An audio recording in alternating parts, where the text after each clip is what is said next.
अरे गंगा के पानी में चल गए गंगिया डुबकी लगाई वो। अरे गंगा के पानी में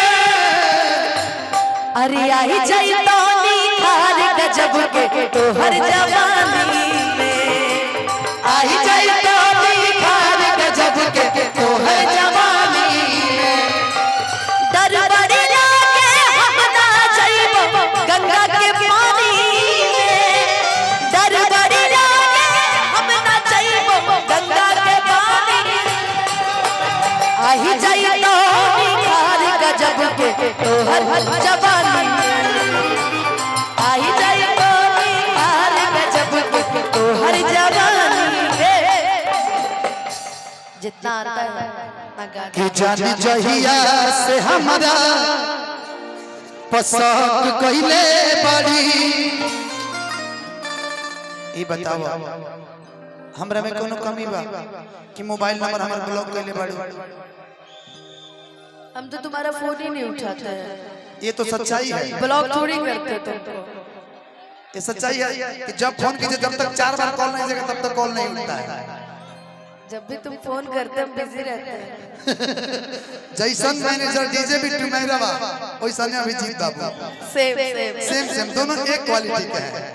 कि जानी जहिया से हमारा पसंद कइले बड़ी कि ओह दिन से नंबर ब्लॉक कइले बड़ी।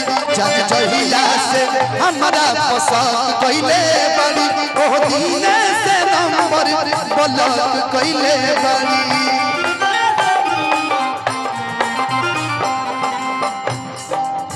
ऐसे कैसे हो जाई है मोहब्बत के सौदा? ऐसे कैसे हो जाए ये सौदा हो। जैसे आँख लड़ी ना सबने बात बढ़ी ना साथ दुनिया जाने हो आगे बढ़ी बढ़ी ना ऐसे कैसे भर जाई है गहरी हौदा? ऐसे कैसे हो जाई हो मोहब्बत के सौदा?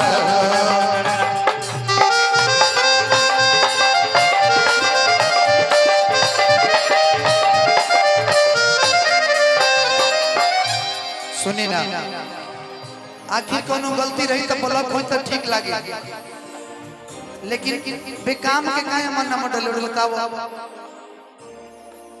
का जाने कौन प्यारी हमरा से दो आजकल सुनो तारू बिट्टू के कह।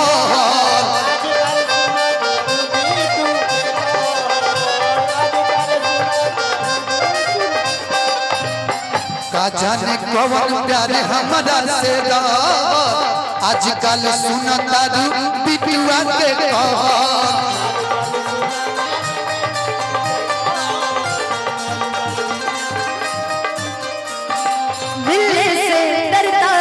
इकरार हो न जाए मिलने से डरता है दिल इकरार हो न जाए।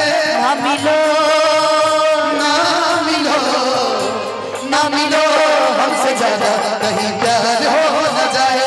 ना मिलो हमसे ज्यादा कहीं प्यार हो कहीं प्यार हो न जाए कहीं प्यार हो न जाए।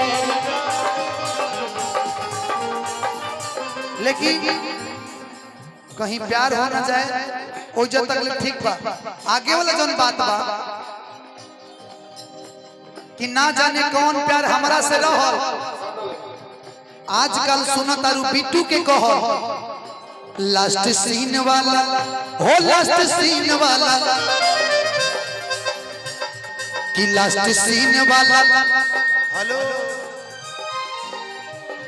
लास्ट सीन वाला ऑप्शन भी अब कइले बाड़ी।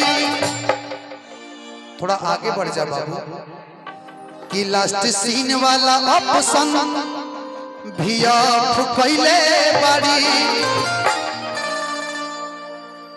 लास्ट सीन जन चलत रहल पहले वो अफवा कि ओ दिन से नंबर ब्लॉक कइले बाड़ी। मैंने एक गाना गाया है, तहरा दिल के खुद से रिलेट कर देती, तहरा दिल के खुद से रिलेट कर देती, कि काहे खाती नंबर ब्लॉक कैले बहारा, कहता था हम ही डिलीट कर देती राजा, कहता था हम ही डिलीट कर देती। डिलीट कर देबू तो हम जियब कैसे? ई फाटल करे जा सीएम कैसे? हम ये कहब कि नंबरवा ब्लॉक से हटा दा कि जाने जहिया से